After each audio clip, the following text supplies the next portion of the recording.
Bonjour et bienvenue dans cette nouvelle vidéo. Je suis Anaïs et aujourd'hui nous allons voir comment copier et modifier la bibliothèque de pièces qui se trouve dans les fichiers du logiciel. Cela permet de pouvoir avoir plus de facilité à modifier ces pièces et aussi d'ajouter des configurations que nous avons besoin. On va commencer par créer un fichier sur notre bureau, où on va enregistrer notre bibliothèque. Donc pour moi, il est ici. Il s'appelle juste bibliothèque ZW3D et à l'intérieur, j'ai fait un dossier quincaillerie avec un dossier vis-TH. Deuxième étape, nous allons aller dans les fichiers du logiciel. Donc chez moi, c'est dans C, Programme File, c'est l'endroit où j'ai installé mon programme. ZW Soft, ZW 3D 2025, ZW Library, ISO, Bolt pour boulon, Hexagon Head parce que c'est une tête hexagonale que j'ai choisie. Et si on regarde, j'ai pris la norme ISO 4016 qui est plus proche de ce que on fait nous en France. Donc je prends le boulon. Donc le boulon que j'ai choisi de modifier aujourd'hui, c'est celui-ci. Mon but dans la modification sera de lui apporter une deuxième matière pour que je puisse choisir à l'insertion de ma pièce et de lui apporter, je voudrais qu'il fasse par exemple un M8 par 50 ou un M8 par 30, mais que ce soit toujours la même pièce ou c'est juste un menu déroulant où je vais venir choisir ma bonne longueur quand je vais l'intégrer à un assemblage. Donc pour ce faire, je vais venir copier le fichier qui s'appelle .z3 et je vais venir le mettre dans mon fichier de quincaillerie. Hop, coller. Je vais l'ouvrir.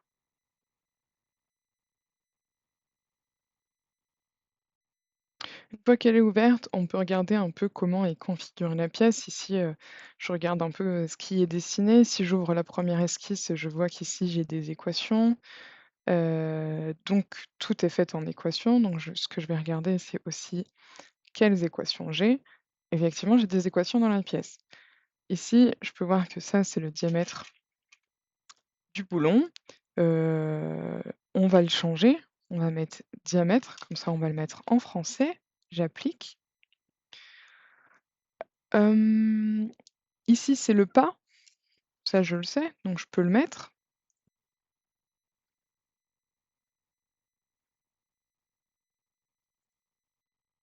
La longueur,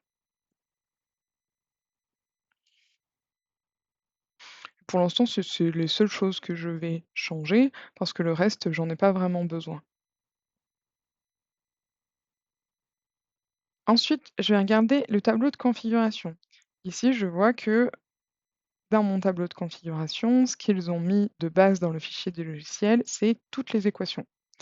Moi, je vais vouloir ajouter, dans les configurations, la matière. Pour ça, je vais sur le menu déroulant à côté, dans Attributs standard, je vais venir choisir ma matière et je vais aussi venir choisir le nom de l'instance, comme ça elle va pouvoir changer en fonction de ce qu'on met.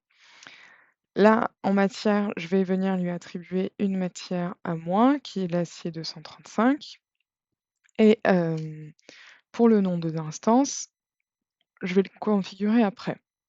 Là, pour l'instant, c'est tout ce que je veux changer, dans mes configurations. Par contre, je ne vais pas à chaque fois ajouter une nouvelle configuration dans les lignes et remplir toutes les cases à la main. Ce que je vais faire, c'est que je vais aller dans l'éditeur dans Excel. Donc quand on clique sur l'éditeur dans Excel, une nouvelle feuille Excel, s'ouvre. Celle-ci est quand même liée à notre, fichier. C'est pas un Excel qu'on peut aller, enregistrer n'importe où. Donc ici, j'ai bien ma matière. Le nom d'utilisateur, je voudrais qu'à chaque fois que j'insère ma pièce, le nom de l'instance prenne mon diamètre fois la longueur. En vrai, ce que ça va donner, ça va faire vis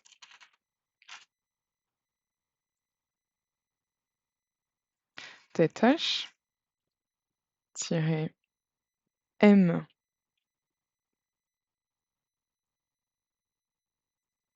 Hop, je prends la façon de l'écrire sur mon fichier Excel à côté. M, donc diamètre, au lieu de bolt qui était à la base. Et ici, long, qui se trouve ici.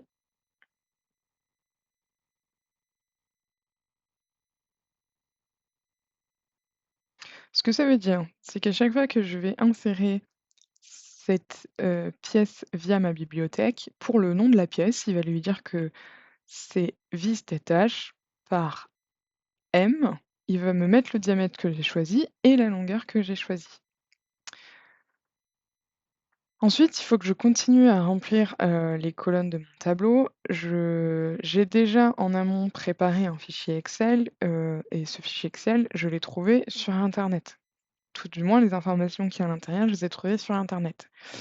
Je vais pouvoir aller remplir tout d'un coup.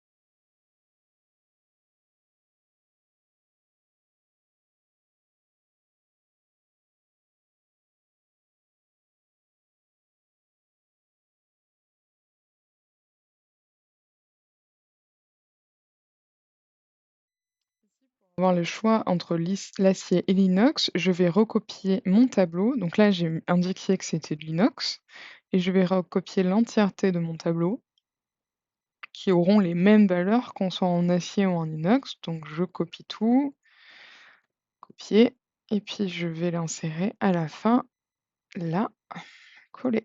Donc première inox, je regarde si tout va bien en bas. Parfait. Échappe.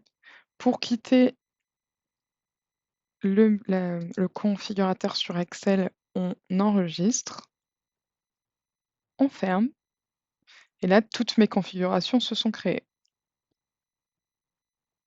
Vous voyez, inox, acier. C'est tout ce qu'on vient de rentrer sous Excel. Donc là, appliquer, OK. Je régénère. Et là, dans le menu à gauche, j'ai bien différentes configurations. Et si je change de configuration, on voit que ma vis évolue.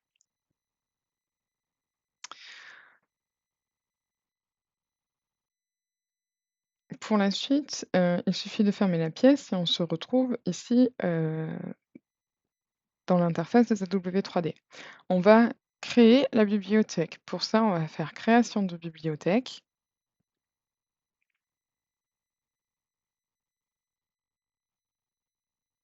Et aller chercher la pièce qu'on a créée. Bureau, bibliothèque, quincaillerie, vis-th, celle-ci. J'ouvre. Ici, on arrive dans l'interface de création de bibliothèque. Dans cette interface, ici, il me demande une légende. Il demande du coup un fichier, JPG. Celui-ci, on l'a déjà dans les fichiers, qu'on a récupérés du logiciel. Donc je retourne dans Programme File, ZSoft, Z3D 2025, ZLibrairie, ISO, Bolt, Hexagonal, et cetera. Le même lien où on était en 4016 tout à l'heure et je prends le JPJ qui, correspond à mon boulon. Hop, je viens, je le colle ici et je vais le renommer en je garde le 2D, je vais mettre juste vis TH. Et donc dans mon interface, ici, je vais aller chercher la photo que je viens de nommer. Bureau, bibliothèque, quincaillerie, vis TH. Ouvrir. Ensuite, ici, il y a toutes nos équations qui apparaissent et moi, j'en ai pas forcément besoin, donc j'enlève tout ça. Je garde ma longueur parce que c'est par ça que je veux configurer ma pièce quand je l'insère.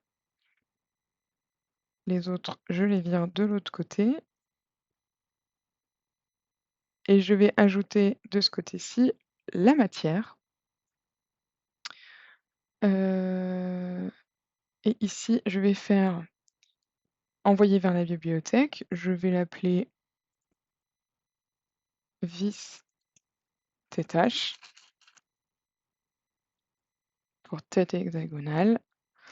Je vais venir lui sur mon bureau, dans mon dossier où j'ai enregistré tout ça, je viens ici cliquer, copier et mettre le lien ici dans le chemin et je fais OK.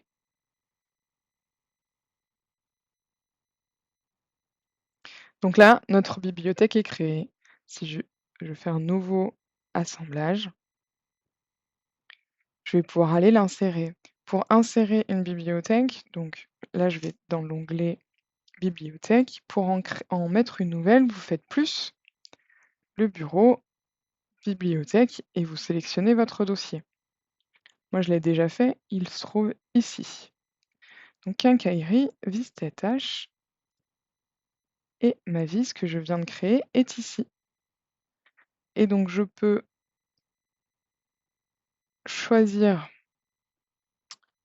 mon diamètre par ma longueur et choisir la matière que je veux. Ici, le nom de l'instance, c'est bien du M14 par 60 et je peux l'insérer à volonté. Je peux aussi en remettre une autre en M10 par 80 en acier. Ici, c'est bien du M10 par 80 le nom de la pièce. Et donc, vous voyez, le nom de l'instance, il se fait tout seul en fonction du diamètre par sa longueur.